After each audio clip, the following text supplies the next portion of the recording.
Hello hello दोस्तों, welcome to in this channel. आज हम लोग करेंगे MCQ related to radioactive substance से रिलेटेड, क्योंकि हम लोग इस चैप्टर को पूरा पढ़ चुके हैं रेडियो एक्टिविटी के बारे में। बहुत ही डिटेल से प्रीवियस लेक्चर में हम लोग पढ़े हैं। आज इसके हम लोग एमसीक्यू करेंगे। चेक करते हैं, आप लोग भी चेक करिए कि आप कितने क्वेश्चन इसमें से सही कर पा रहे हैं। इसमें से आपको 15 क्वेश्चन कराए जाएंगे। 15 क्वेश्चन में से आप समझिए कि 4 ऑप्शन होंगे, चारों को एक्सप्लेन किया जाएगा। लगभग आपके 60 क्वेश्चन उससे कंप्लीट हो गए। और एक्सटर्नल ये बहुत इंपॉर्टेंट क्वेश्चन है आपके एग्जाम पॉइंट ऑफ व्यू से, क्योंकि आने वाला जो टाइम है आपका रेलवे, एनटीपीसी और रेलवे ग्रुप डी के एग्जाम होने वाले हैं, है ना। इवन आप जितने भी कम्पिटिटिव एग्जाम दे रहे हैं सभी के लिए बेनिफिशियल होगा। चाहे आप आईआईटी जेई का दें, चाहे नीट का दें, चाहे किसी भी कम्पिटिटिव एग्जाम को दें, तो ये क्वेश्चन आपके बहुत ही काम आने वाले हैं। चलिए तो लेटेस्ट हम स्टार्ट करते हैं। क्वेश्चन नंबर 1 आपके सामने है, who search the radio activity. मतलब रेडियो एक्टिविटी का सिद्धांत सबसे पहले किसने दिया था। आपके अंदर ऑप्शन है सामने, ऑप्शन नंबर 1 मैडम क्यूरी ने, ऑप्शन नंबर बी रदरफोर्ड ने, ऑप्शन नंबर 3 हेनरी बेक्वेल ने, या ऑप्शन नंबर 4 क्लैपरोथ ने। तो इसका राइट आंसर आप लोग कमेंट में दीजिएगा कि किसने दिया था। इसका राइट आंसर होगा आपका, सबसे पहले जिसने दिया था वह हेनरी बेक्वेल ने दिया था। इवन जो रेडियो एक्टिव सब्सटेंस के बारे में इंफॉर्मेशन दिया तो रदरफोर्ड ने भी दिया था और मैडम क्यूरी ने भी दिया था। लेकिन उसके पहले अगर सबसे ज्यादा श्रेय किसी को जाता है तो पहली बार किसने दिया था, बेक्वेल ने दिया था। ठीक, लेकिन इसमें कुछ ऑप्शंस दिए हुए हैं कि इन ऑप्शंस में क्या है। मैडम क्यूरी ने क्या किया था, मैडम क्यूरी ने पोलेनियम की खोज की थी, है ना, रेडियम की खोज की थी। इस तरह से रदरफोर्ड ने किसकी खोज की थी, रदरफोर्ड ने ये बताया था कि उसमें से जो इनविजिबल लाइट निकलती है या रेज निकलती है अल्फा बीटा गामा, तो उसको रदरफोर्ड रेज बोलते हैं। और रदरफोर्ड ने इसकी खोज की थी कि रेडियो एक्टिव सब्सटेंस में ये चीजें हो रही है इंटरनल, है ना। और ये लिखा हुआ है, ऑप्शन मैंने दिया है क्लैपरोथ। इनका नाम बहुत इंपॉर्टेंट है बेटा, क्योंकि इन्होंने क्या किया था, यूरेनियम की खोज की थी। तो आपसे किसी भी एक्सटर्नल में एग्जाम में पूछा जा सकता है कि यूरेनियम की खोज किसने की थी, तो यूरेनियम की खोज क्लैपरोथ ने की थी। तो इसलिए आपको ये चीज पता होना चाहिए। ओके, नेक्स्ट क्वेश्चन में देखते हैं। नेक्स्ट क्वेश्चन आपके सामने है कि ore of the uranium is. Question का मतलब पूछ रहा है कि यूरेनियम का अयस्क क्या है। और का मतलब होता है कि यूरेनियम कहाँ से निकाला जाता है। जितना भी हमारे प्रकृति में जितने भी एलिमेंट अवेलेबल है, जितने भी तत्व अवेलेबल है, तो वो डायरेक्ट आपको जैसे अर्थ के नीचे से आप खुदाई माइनिंग करके निकालते हैं तो डायरेक्ट वो चीज नहीं मिलती है। जैसे आपका एल्यूमिनियम हो गया, सोना हो गया, चांदी हो गया, है ना, या यूरेनियम, कोई भी चीज है वो डायरेक्ट अवेलेबल नहीं होती बेटा। उनके क्या होते हैं कि जो वो माइंस होती है उसके अयस्क की माइंस होती है ना। अयस्क पहले पाया जाता है, और होती है, और निकाला जाता है, और को ट्रीटमेंट करके फिल्ट्रेशन करके फिर उस चीज को क्या किया जाता है, बाहर निकाला जाता है। तो यही चीज पूछा जाता है कि आपका यूरेनियम का और क्या है। यूरेनियम यूरेनियम कहाँ से निकाला जाता है, किससे निकाला जाता है ना। तो ऑप्शन आपके सामने दिया हुआ है। ऑप्शन नंबर 1 दिया हुआ है गैल्वेनाइट, ऑप्शन नंबर बी दिया हुआ है बॉक्साइट, ऑप्शन नंबर 3 दिया पिच ब्लेंड, ऑप्शन नंबर 4 दिया हुआ है यूरेनियम 238। राइट आंसर बताइए क्या होगा। राइट आंसर होगा आपका option number C, pitchblende. मतलब पिच ब्लेंड से क्या किया जाता है, यूरेनियम निकाला जाता है। ठीक, अब क्या रहता है कि पिच ब्लेंड को अपन अलग अलग प्रोसेस के द्वारा क्या करते हैं, यूरेनियम निकालते हैं। इसमें कुछ ऑप्शन दिया हुआ है, जैसे ऑप्शन नंबर ए, ये भी किसी ना किसी का और है और बहुत इंपॉर्टेंट है, आपको पता होना चाहिए। कोई आपसे पूछ सकता है कि क्या किसका और है, जैसे गैल्वेनाइट। गैल्वेनाइट किसका अयस्क है या किसका और है, ये है गोल्ड का। मतलब जो सोना निकाला जाता है तो डायरेक्ट प्रकृति में या अर्थ के नीचे खदानों में आपका सोना नहीं निकलता बेटा। वहां से क्या निकलता है, गैल्वेनाइट निकाला जाता है। और गैल्वेनाइट को फिल्टर करके ट्रीटमेंट करके उससे सोना निकाला जाता है। ठीक है, दूसरा नंबर आपका ऑप्शन दिया बॉक्साइट। बॉक्साइट भी और है, ये किसका और है अयस्क है, ये एल्यूमिनियम का अयस्क है। मतलब जो आप लोग एल्यूमिनियम देखते हो, एल्यूमिनियम मिलता है मार्केट में, वो किससे, एल्यूमिनियम जमीन के नीचे नहीं बनता, वो एक्चुअली में बॉक्साइट पाया जाता है। और बॉक्साइट से फिर क्या किया जाता है, एल्यूमिनियम निकाला जाता है। ठीक, तो ये किसका अयस्क है, ये आपका एल्यूमिनियम का है। फिर आता है आपका यूरेनियम 238। यूरेनियम 238 जनरली आपके इसमें पाया जाता है, किसमें, प्रकृति में पाया जाता है, सैंड है ना, सैंड वगैरह में। लेकिन इससे क्या रहता है कि आप यूरेनियम 238 को ही कन्वर्ट किया जाता है और यूरेनियम U35 निकाला जाता है, पाया जाता है। ठीक है, तो ओवरऑल ये चीजें हैं आपके, काफी कुछ इससे कॉन्सेप्ट क्लियर हो रहे होंगे। आप चैनल को लाइक करें, सब्सक्राइब करें और दोस्तों के साथ शेयर करें ताकि उनका भी बेसिक्स स्ट्रांग हो। बेटा एग्जाम अगर क्रॉस करना है ना तो आपका बेसिक बहुत स्ट्रांग होने चाहिए, आपके कॉन्सेप्ट क्लियर होने चाहिए, रटने से कुछ नहीं होने वाला। चलिए देखते हैं next question number third. Question number third आपके सामने है, unit of radio activity. Radio activity की यूनिट क्या होती है?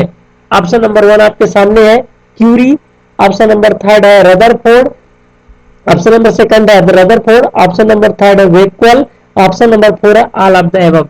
राइट आंसर क्या होगा? आप कमेंट में आंसर दीजिए। इसका राइट आंसर होगा ऑल ऑफ द एबव। मतलब जो रेडियो एक्टिविटी होती है बेटा उसकी 3 यूनिट होती है।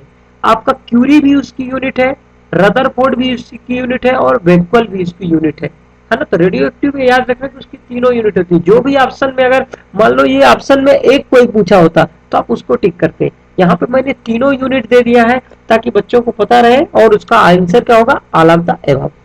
नेक्स्ट देखते हैं क्वेश्चन नंबर 4 आपके सामने है, invisible rays is also known as.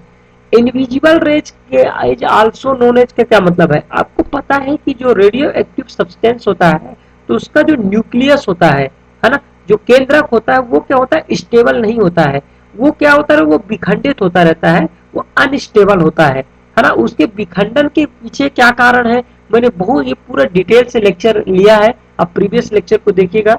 Radio activity जब मैंने पढ़ा है उसमें बहुत डिटेल से बताया है कि रेडियो एक्टिविटी, रेडियो एक्टिव जो तत्व होते हैं है ना, 82 पर एटॉमिक नंबर के बाद से सभी तत्व वो डिसेबल क्यों होते हैं, वो डिफ्यूज क्यों होते रहते हैं, उसमें विखंडन की प्रवृत्ति क्यों आती है, तो उसको मैंने पूरा डिटेल से बताया। उसको आप वीडियो को देखिएगा, आपको पता चलेगा। तो इसका जो न्यूक्लियस होता है वो कहता है अनस्टेबल होता है। अब जब रेडियो एक्टिव तत्व में क्या होता है? इनविजिबल रेज निकलती है ना, जो कि दिखती नहीं है आपकी आंखों से, है ना। वो अल्फा रेज, बीटा रेज और गामा रेज क्या करता है? कोई भी रेडियो एक्टिव तत्व होता है वो निकालता रहता है, रेज क्या करता है? इमिट करता रहता है। ठीक है, तो वही बोल रहा है कि ये जो इनविजिबल रेज निकलती है तो इसको और भी किसी नाम से जाना जाता है क्या? तो ऑप्शन आपके सामने है। पहला बोल रहा है कि इनविजिबल रे ही बोलते हैं, ऑप्शन नंबर 2 बोल रहा है कि अल्फा रे एंड बीटा रे बोलते हैं, या ऑप्शन नंबर 3 इसको स्टेप लाइट बोलते हैं क्या, या option number 4 Becquerel and Rutherford rays बोलते हैं। तो राइट आंसर इसका क्या होगा? इसका राइट आंसर होगा आपका ऑप्शन नंबर 4। क्या बोलते हैं उसको? वेक्वेल एंड रदरफोर्ड रेज बोला जाता है। ठीक है, इनविजिबल रेज को रदरफोर्ड रेज भी बोलते हैं। ठीक है, नेक्स्ट देखते हैं आपका क्वेश्चन नंबर 5। क्या बोल रहे हैं कि which type of the ray is flow same as a electron flow. जिस तरह से इलेक्ट्रॉन फ्लो होता है ऐसी कौन सी रेज है वो भी इसी तरह फ्लो होती है जिस तरह से इलेक्ट्रॉन का फ्लो होता है ना। ऑप्शन 1 दिया हुआ है कि अल्फा रे, ऑप्शन नंबर 2 दिया हुआ है बीटा रे, ऑप्शन नंबर 3 दिया हुआ है गामा रे, ऑप्शन नंबर 4 दिया हुआ है रदरफोर्ड रे। तो आप बताइए कि कौन सी रे क्या करती है? फ्लो होती है ना। इसका राइट आंसर क्या होगा? राइट आंसर बताइए। इसमें से बीटा रे जिसका राइट आंसर होगा। ठीक है, क्योंकि वो इलेक्ट्रॉन के फ्लो के अकॉर्डिंग होती है, क्योंकि वो क्या होती है? निगेटिव रेज है ना, फ्लो करती है। अल्फा रेज क्या होती है? वो पॉजिटिव रेज होती है। एक्चुअली में हीलियम के एटम होते हैं। क्या होते हैं अल्फा रेज में? हीलियम के एटम होते हैं। गामा रेज क्या है? गामा रेज का पेनिट्रेशन पावर सबसे ज्यादा होता है इन तीनों रेज की कंपेयर में। रदरफोर्ड रेज क्या है? रदरफोर्ड रेज अगर ये तीनों रेज को मिला दिया जाए, अल्फा रेज, बीटा रेज और गामा रेज, तो तीनों को आपस में मिलाने पे उसको क्या बोला जाता है? Rutherford rays. क्यों? क्योंकि रदरफोर्ड ने इसकी क्या किया था? खोज की थी। नेक्स्ट देखते हैं क्वेश्चन नंबर 6 है, 30 centimetre thick steel plate can be cross by. ऐसी कौन सी रे है जो 30 सेंटीमीटर मोटी स्टील की प्लेट को भी क्रॉस कर सकती है? ऑप्शन नंबर 1 आपके सामने है alpha ray, option B beta rays, option C gamma rays, या ऑप्शन नंबर 4 आपका एक्स रेज। राइट आंसर होगा आपका गामा रेज, क्योंकि गामा रेज की जो पेनिट्रेशन पावर होती है वो सभी रेज से क्या होती है? ज्यादा होती है। इसका राइट आंसर क्या होगा? Gamma rays. नेक्स्ट क्वेश्चन देखते हैं। नेक्स्ट क्वेश्चन नंबर 7 है।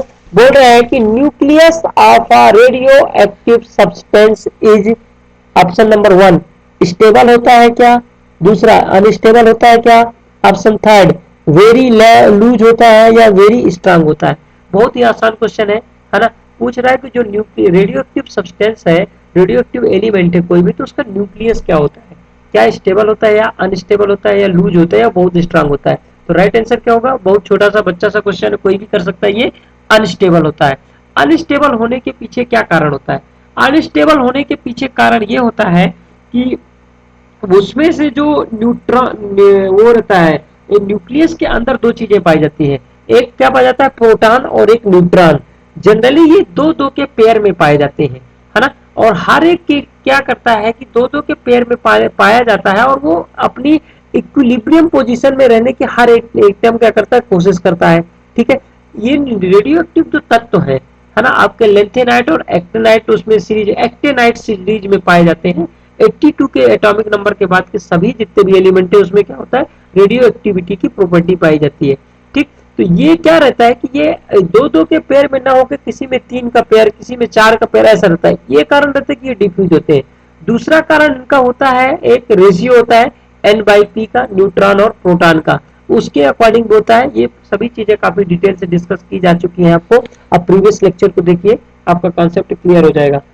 नेक्स्ट देखते हैं क्वेश्चन नंबर 8। क्वेश्चन नंबर 8 बोल रहा है कि which element is not not around not around a radio activity substance, radio activity substance कौन सा एलिमेंट नहीं है। ऑप्शन 1 दिया हुआ है radon gas, option number B iodine, option number C दिया हुआ है कार्बन 14, ऑप्शन नंबर 4 दिया हुआ है रेडियो, रेडियो नहीं है इधर रेडियम होना चाहिए, है ना, तो ये रेडियम है। तो बताइए इसमें से कि कौन सा सब्सटेंस रेडियो एक्टिव सब्सटेंस नहीं है। राइट आंसर होगा इसका लोडीन। ठीक है, क्योंकि लोडीन क्या है, लोडीन एक्चुअली में अगर उसमें लोडीन 210 दिया होता है या लोडीन 225, है ना, लोडीन के जो आइसोटोप है, तो वो क्या है कि कुछ आइसोटोप लोडीन के में उसमें रेडियो एक्टिविटी सब्सटेंस पाया, वो पाई जाती है प्रॉपर्टी, है ना। जनरली कुछ जो आइसोटोप है लोडीन के, उसमें रेडियो एक्टिव जो प्रॉपर्टी वो नहीं पाई जाती है ना। बहुत लोगों को नहीं पता होगा कि कार्बन 14 क्या होता है, कार्बन 14 में रेडियो एक्टिव क्या पाए जाते हैं, वो सब्सटेंस रेडियो एक्टिविटी की प्रॉपर्टी पाई जाती है। ठीक है, और जो रेडॉन गैस है, ये कहा रेडॉन गैस आप कभी भी देखेंगे, रेडॉन गैस में भी रेडियो एक्टिविटी या रेडियो सक्रियता की प्रॉपर्टी पाई जाती है। कारण क्या रहता है कि जब कभी भी अर्थ क्यूब आना होता है, आपसे क्वेश्चन एग्जामिनर पूछ सकता है कि जब अर्थ क्यूब आने वाला होता है किसी भी एरिया में, तो उसके एटमॉस्फेयर में कौन सी गैस की मात्रा बढ़ जाती है ना। उसमें पूछेगा आर्गन, नियान, क्रिप्टॉन, रेडॉन, इस टाइप से अक्रिय गैसों के बारे में पूछेगा। तो कौन सी गैस की मात्रा बढ़ जाती है, वो बढ़ जाती है रेडॉन गैस की। तो रेडॉन गैस क्या है, एक तरह का आपका रेडियो एक्टिव सब्सटेंस है। ठीक, दूसरा नंबर है लोडीन, तो लोडीन अभी यहाँ पे नहीं है, लेकिन अगर स्पेसिफिक दे दिया जाता कि लोडीन 210, है ना, या लोडीन का वो आइसोटोप जो कि रेडियो एक्टिव सब्सटेंस है, तो उसमें अपन इसको भी नहीं दे पाते हैं। लेकिन अभी ऐसे स्पेसिफाई नहीं किया, इसलिए हम लोग बोल सकते हैं कि लोडीन अभी अभी के लिए, क्योंकि स्पेसिफाई नहीं, इसलिए। ठीक है, नेक्स्ट क्वेश्चन देखते हैं कि क्या बोल रहा है। नेक्स्ट क्वेश्चन नंबर 9 दे रहा है कि world highest uranium site found कहाँ पे है, सबसे ज्यादा यूरेनियम कहाँ पाया जाता है पूरे विश्व में, कौन सी साइट है। ऑप्शन नंबर 1 है आपके सामने कजाकिस्तान, ऑप्शन नंबर 2 है तुर्गेनिस्तान, ऑप्शन सी है कजाकिस्तान, ऑप्शन नंबर डी है किर्गिस्तान। तो ऑप्शन सही ऑप्शन सी आपका कजाकिस्तान में यूरेनियम पाया जाता है। ठीक है, यूरेनियम आपका उधर ऑस्ट्रेलिया में भी पाया जाता है, अपने इंडिया में भी पाया जाता है, सभी जगह पाया जाता है, लेकिन मैक्सिमम कहाँ पाया जाता है उस चीज का है। यूरेनियम के यूजेज मैंने बता चुके हैं प्रीवियस एमसीक्यूज में, आपको उसको देखिए। जितना भी लेक्चर बनाया गया है सीरियल वाइज, साइंस इसीलिए लोगों को टफ लगता है क्योंकि लोग बीच बीच से पढ़ते हैं। अगर आप साइंस को सीक्वेंस से पढ़ेंगे, लेक्चर वाइज पढ़ेंगे ना, साइंस से आसान कुछ भी नहीं है, और साइंस से मजेदार भी कुछ भी नहीं है। ठीक है, देखते हैं नेक्स्ट क्वेश्चन क्या बोल रहा है। नेक्स्ट क्वेश्चन बोल रहा है, क्वेश्चन नंबर 9 ही है, नेक्स्ट क्वेश्चन देखते हैं। Question number, with any problem, with में भी शायद कुछ प्रॉब्लम आ रहा है इसमें। ओके, हाँ okay okay, wait 1 minute. Question number 10, right. Question number 10 बोल रहा है कि Jaduguda uranium mines found in, Jaduguda की यूरेनियम साइट कहां पाई जाती है? ऑप्शन आप अपने इंडिया में है, ऑप्शन आपके सामने दिया हुआ है। ऑप्शन नंबर 1 बोल रहा है कि बिहार में है, ऑप्शन बी बोल रहा है झारखंड, ऑप्शन सी बोल रहा है West Bengal, option number D बोल रहा है उड़ीसा। राइट आंसर क्या होगा? ऑप्शन नंबर बी, ये झारखंड में है। जादूगोड़ा की जो यूरेनियम माइंस है या जो हमारे इंडिया में पाया जाता है यूरेनियम, सबसे ज्यादा कहाँ पाया जाता है? जादूगोड़ा में। ये कहाँ है? झारखंड में है। ठीक, नेक्स्ट क्वेश्चन चलते हैं यहाँ पर। नेक्स्ट क्वेश्चन नंबर 11 है, one Becquerel is equal to, one Becquerel है, वेक्वल क्या है? एक यूनिट है, किसकी? रेडियो एक्टिविटी की। ये रेडियो जो रेडियो वो रेडिएशन इमिट करता है, रेडियो एक्टिव सब्सटेंस, तो वो वन वेक्वल हम कितना बोलेंगे कि कितना हो रहा है? ऑप्शन 1 दिया हुआ है कि 1 एमिशन पर आवर, है ना? क्या 1 एमिशन होता है? 1 एमिशन किसका एमिशन? रेडियो एक्टिव सब्सटेंस का, जो उसका आपका इनविजिबल लाइट का या पार्टिकल्स को क्या करता है? रिलीज करता है। तो 1 एमिशन पर आवर है, option B 1 emission per minute है, option C 1 emission per second है, या option D none of the above है। राइट आंसर क्या होगा? राइट आंसर सी होगा, 1 emission per second is equal to 1 becquerel. ठीक है, तो इसको याद रखना है, एग्जामिनर कुछ भी क्वेश्चन पूछ सकता है आप लोगों से, काफी ये बेसिक चीज है। Question number 12, curie is equal to, मतलब 1 क्यूरी किसके इक्वल होता है ना? जैसे क्यूरी क्या है? यूनिट है, तो 1 क्यूरी किसको बोलेंगे? किसके इक्वल होता है? 3.1 into 10 raise to power 10 emission per second के, या 3.2 into 10 raise to power 10 emission per second के, या 3.4 into 10 raise to power 10 emission per second के, या 10 raise to power 6 emission per second के। तो राइट आंसर क्या होगा? Answer number C, 3.4 into 10 raise to power 10 emission per second equal to होगा 1 Curie के। ठीक, नेक्स्ट क्वेश्चन चलते हैं। क्वेश्चन नंबर 13 आपके सामने है, half life of a uranium, uranium का हाफ लाइफ कितना होता है? टी हाफ जिसे बोलते हैं। ऑप्शन 1 है 4.5 billion years, 14 billion years, option C है 1600 billion years, option number D है 1.38 सेकेंड। राइट आंसर है आपका 4.5 बिलियन ईयर्स। कितना होता है? 4.5 बिलियन ईयर्स यूरेनियम का हाफ लाइफ होता है। ऑप्शन नंबर जो बी दिया हुआ है आपका 14 बिलियन ईयर्स, ये किसका होता है? 14 बिलियन ईयर्स एक्चुअली होता है थोरियम का हाफ लाइफ। आप अगर थोरियम पूछा जाता तो कितना होता आपका? 14 बिलियन ईयर्स। फिर एक और ऑप्शन दिया 1600 ईयर्स, ये किसका होता है? पोलेनियम का, है ना? रेडियम का, रेडियम का। ठीक है, और पोलेनियम का 1.38 सेकंड होता है हाफ लाइफ। ठीक, चलते हैं नेक्स्ट क्वेश्चन में, देखते हैं कि क्या हो रहा है। नेक्स्ट क्वेश्चन नंबर 14 है आपके सामने, identification of a radio active element. बोल रहा है कि रेडियो एक्टिव एलिमेंट का आइडेंटिफिकेशन क्या है? अगर एन बाई पी रेशियो उसका क्या होना चाहिए, या किससे कम या ज्यादा होना चाहिए, जिससे हम लोग बोल पाएंगे कि ये एक क्या है? आपका रेडियो एक्टिव सब्सटेंस है। क्या N by P equal to 1 होगा तो हम बोलेंगे कि ये रेडियो एक्टिव सब्सटेंस है, या option number B N by P equal to 0 होना चाहिए तो उसको हम बोलेंगे कि रेडियो एक्टिव सब्सटेंस है, या एन बाई पी का रेशियो ग्रेटर देन होना चाहिए 1.55। मतलब जितने भी एलिमेंट है अगर उनका एन बाई पी मतलब न्यूट्रॉन अपान प्रोटॉन का रेशियो है, अगर 1.55 से अधिक है तो क्या हम उसको बोलेंगे कि रेडियोएक्टिव सब्सटेंस है, या N by P neutron upon proton equal to कितना? इन्फिनिटी होना चाहिए, तब हम बोलेंगे कि ये रेडियोएक्टिव सब्सटेंस है। इसका राइट आंसर है option number C, N by P का रेशियो अगर ग्रेटर देन 1.55 है तो वो जो एलिमेंट है वो कौन सा एलिमेंट कहलाएगा? वो रेडियो एक्टिव एलिमेंट कहलाएगा, और उसमें रेडियो एक्टिव एलिमेंट की क्या होगी? आपकी सभी प्रॉपर्टी पाई जाएंगी। ठीक है, तो राइट आंसर इसका क्या होगा? Answer number C. Answer number 14 देखेंगे कि which ray is a atom of a helium, कौन सी ऐसी रेज है जो कि हीलियम का क्या है? हीलियम का परमाणु है। ऑप्शन नंबर 1 दिया हुआ है आपका X ray, option B beta rays, option number C gamma rays, option number D all of the above. Actually ये क्वेश्चन में थोड़ा गड़बड़ी हो गया, गलत हो गया है, इनमें से कोई नहीं है। इसमें ऑप्शन होना चाहिए था अल्फा रे, एक्सरेज की जगह टाइपिंग मिस्टेक है। एक्चुअली जो हीलियम का एटम होता है अल्फा रेज होता है, ये एक तरह की पॉजिटिव रेज होती है। बीटा रेज क्या होती है, निगेटिव रेज होती है, ठीक है। और जो गामा रेज होती है वो क्या होती है, न्यूट्रल रेज होती है।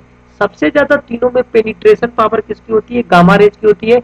एक्सरेज एक्चुअली में क्या होता है, 10⁻⁻2 टू 10⁻⁻4, है ना। इसके बीच का जो रेंज होता है एक्सरेज होती है, इनविजुअल होती है, इसका यूज होता है आपका मेडिकल में, ठीक है। तो ये ओवरऑल आपके सामने सभी क्वेश्चन रहे हैं, जिसको अपन ने बहुत अच्छे से किया। लगभग सभी ऑप्शंस का हमने डिटेल से आंसर भी दिया है। इसको भी आपका कैसे से सॉल्व कर सकते हैं, कैसे हम इस चीज को पूरा आउटपुट करेंगे। आप चैनल को लाइक करें, सब्सक्राइब करें, दोस्तों के साथ शेयर करें, ताकि ज्यादा से ज्यादा लोग इसको क्या करें, पढ़ सके और अपने कॉन्सेप्ट को क्या कर सके, क्लियर कर सके। चैनल अगर आप पढ़ाने का तरीका आप लोगों को जम रहा है, आपको चीजें समझ में आ रही हैं, तो आप चैनल को लाइक करें, सब्सक्राइब करें और दोस्तों के साथ इसे क्या करें, शेयर करें। ओके, जय हिंद, जय भारत, थैंक यू।